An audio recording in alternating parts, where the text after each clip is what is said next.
Hello and welcome back to Billy Ho Sports. Last week's Kentucky Derby preps were very exciting and profitable for yours truly.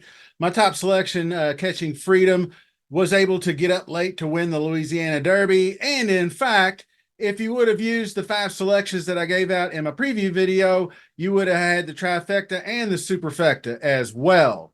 I don't always do that. It's just a very, very humble brag. I was just pleased that they came in that way. And one race I actually really enjoyed almost as much as that prep was the race number 9 at Fairgrounds, the New Orleans Classic.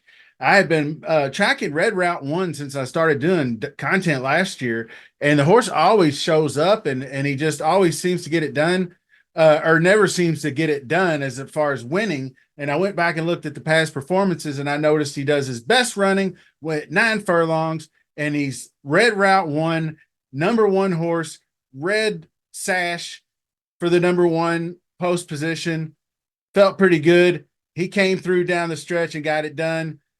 So I always appreciate the way he runs. Happy for Steve Asmussen and connections.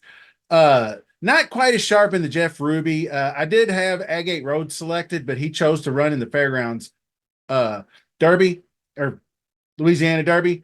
I didn't really like that decision. I thought the Jeff Ruby was a better spot personally, but my next pick underneath was Endlessly, who won, but that was chalky favorite. Nothing to brag about there. So this week we are back over to Florida Gulfstream Park. Florida Swings grand finale, the Florida Derby, where champions seem to be made. So fun fact, in the span of 71 years, the Florida Derby has produced the Kentucky Derby winner 25 times. Most recently has a lot of those, more than most. So Florida seems to be where they go to get it done. Main purse is going to be $1 million, 100 points to the winner. We'll have the feature headliners, the Holy Bull winner Hades and his rival Fierceness. So as always, you can find videos like these on my playlist, 2024 Kentucky Derby playlist. I actually created a Kentucky Oaks playlist, so be on the lookout for a few videos dropping in there as well. Just subscribe and like, and in the comment section, tell me who you have winning this race and why. Let's take a look at the field. Okay, just FYI, I'm going to be going out of order so I can lump the horses together that ran in the same previous races, just to make things more convenient. So we'll start with number 1, Frankie's Empire, moved up in class to finish a solid 3rd behind Dornoch in the Fountain of Youth.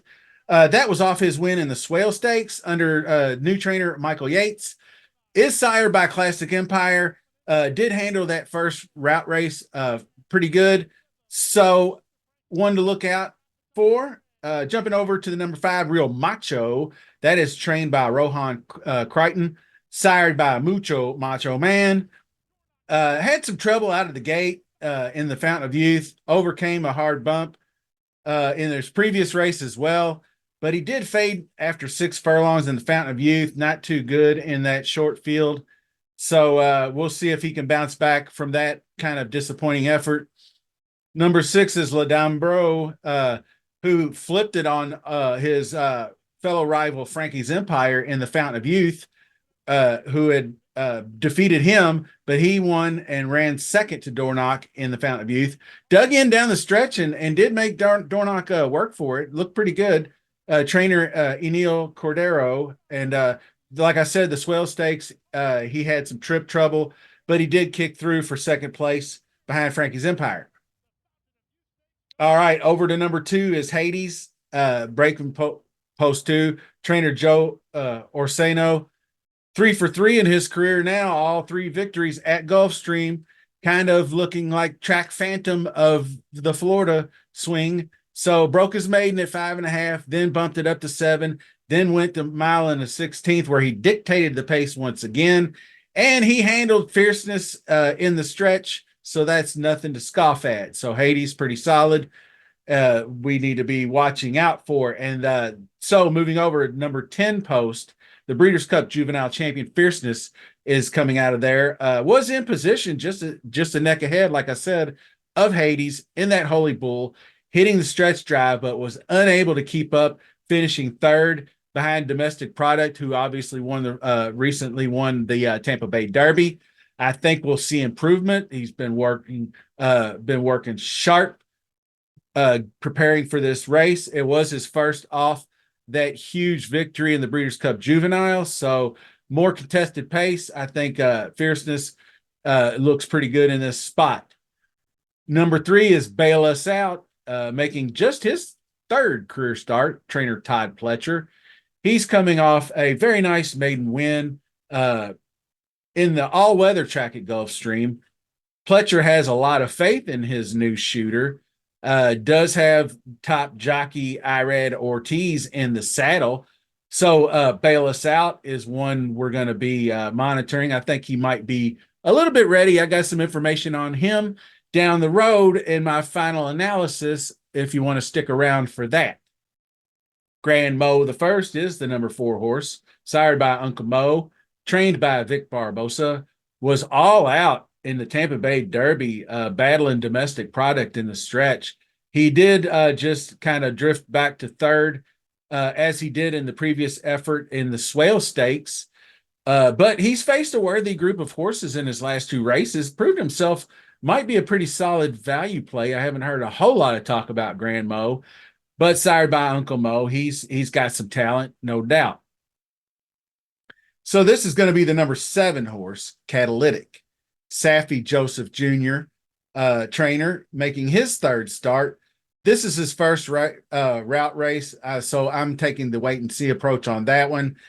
Quickly over to number 8, Seminole Chief, was in way over his head in the Grade 3 winners, Withers, finishing 9th, but came back off that to score a nice maiden win at Gulfstream. I'm not really looking to back that one either. So moving on to one that I probably will have a piece of, and that's the number 9, Conquest Warrior. That is trained by Shug McGahee. Jose Ortiz will ride. One going away by 5 lengths, going at this distance, 9 furlongs, on the Gulfstream Park track. Pretty good horse in Merit was leading that race, and he blew right by him in the stretch on the way to that victory. So I think he will get some play. I thought he was more of a value type, but it looks like he's getting a little bit more talk around town than I thought. So maybe that kind of wise guy horse, so to speak. And we'll finish it out with number 11, Iris's Dream. Moving from the turf to the dirt, trainer Cheryl Weinball. The maiden win by 7 was convincing, but likely going to be a pretty long odds. Outside post is no bueno. So let's take a look at some past performances. Okay, so looking at the top like we always do, we look across the board here, and obviously you're going to see a lot of fierceness class-wise. The best speed at this particular distance was Conquest Warrior. Ladombros mentioned, and Frankie's Empire is 3 times across the board here. I do like Frankie's Empire. We'll get to that in a minute. So each of the last 11 Florida Derby winners have been coming off a victory. So trends are made to be broken, and I think this one is going to be. So basically what we're looking at is, will Hades back up his Holy Bull performance, or will Fierceness reestablish himself as a top Derby contender? Then horses like Frankie's Empire, I think that this was a pretty solid Fountain of Youth effort, evenly across the board, tracked. And I think he might get the inside post and get a ground-saving trip. Sharp 4 furlong workout coming up, so he should be ready to go. No excuses. There's Hades. This was an extremely slow pace. We've mentioned it in previous videos. -23, -15, but -8, -11 also slow and front end favoring. So if this race does get off slow again, I don't see why Hades won't jump right out front along with Fierceness and we'll have a similar race that we did in the Holy Bull. But I look for somebody to try to get out front and set some faster fractions. Bayless Out's an interesting one from trainer Todd Pletcher, moving up in class. Irad Ortiz, like I said, in the saddle. This maiden win was just kind of stretching out to a half length, going a mile and a 16th on the all weather. So I think he's going to maybe have be a little bit faster on the main track, hopefully. So that's one I got my eye on. Grand Mo the first, like I said, the third by just a neck in the Tampa Bay Derby, and then the Swale third place closing. But he is kind of a presser early on, so we'll see where he lands. He has run in some faster paced races. There's plus 14, plus 16. Then Real Macho. I have heard some chatter about him, but declining form, I agree with. I think that this is just an optional claimer for 94 there. He hasn't really, that's the only race he showed much anything, and that was at a mile. So not looking at Real Macho Man. Ladombro, this was a really, really quality second place run, backing up the second in the Swale. So I really don't know quite what to do with this. This is one of those horses where I think he's a play underneath, like just if you're doing a part wheel, that he would be on that third level because he's out in the early speed. I don't know that he's going to be able to get the mile and an eighth distance. So, but he might hang on for a slice. Trifecta, superfecta. Catalytic, I'm not really too concerned with. I don't think that it's ready for prime time, although, and it hasn't been 2 turns. So, Seminole Chief, I kind of felt the same way about, not really into it. Conquest Warrior, this is the one, is Shug McGahee. I don't like him for the win, but I think he is an improving horse. Jose Ortiz in the saddle. So, this pretty impressive win. And this is about the pace that Hades likes to run. So he could be just right there tracking Hades. And then you see him hit the stretch and he's right there with both Fierceness and Hades. And there's Fierceness. I think that the workouts down here show the tail that he wasn't maybe quite as fit, like I mentioned in my preview video for that Holy Bull. Wasn't totally up to snuff, but pretty close. And then you just take that second off the layoff. And that was just kind of like a tune-up. And now he's going to blow him out in the Florida Derby, and that's a high probability. So that's kind of where I landed on all that. Like I previously mentioned, the past 11 winners, I'm not worried about that. Came off a win themselves. I'm going back to Fierceness to rebound and win this race.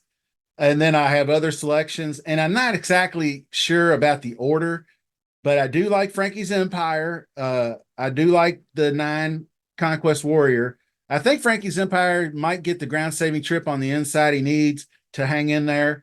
Hopefully he doesn't get boxed in or anything like that. Number 9, Conquest Warrior. His sire is City of Light. Won the Pegasus at Gulfstream at this distance. So I think Conquest Warrior can get it done at this distance. Then you have Grand Mo the first. That's the son of Uncle Mo. He showed he could dig in pretty good down the stretch, and it could be on or close to the lead and hang on for a slice. Now, the one that's kind of the most interesting to me is the number 3 Bayless Out. And the reason why is sired by Looking at Lucky. And just back at his record, he was just banging out grade 1 victories right out of the gate. He got his third start, was the grade 1 victory. And this is going to be Bayless Out's third start. Todd Pletcher, obviously, Irad Ortiz in the saddle, giving him the best good chance to get it done. So that's going to do it for the Florida Derby preview. So anyway, let's be on the lookout for more Billy Ho Sports content. Kentucky Derby's ramping up. Obviously, Arkansas Derby is upcoming. We will have that out in the next day or so. So until then, best of luck this week, and we will see you soon.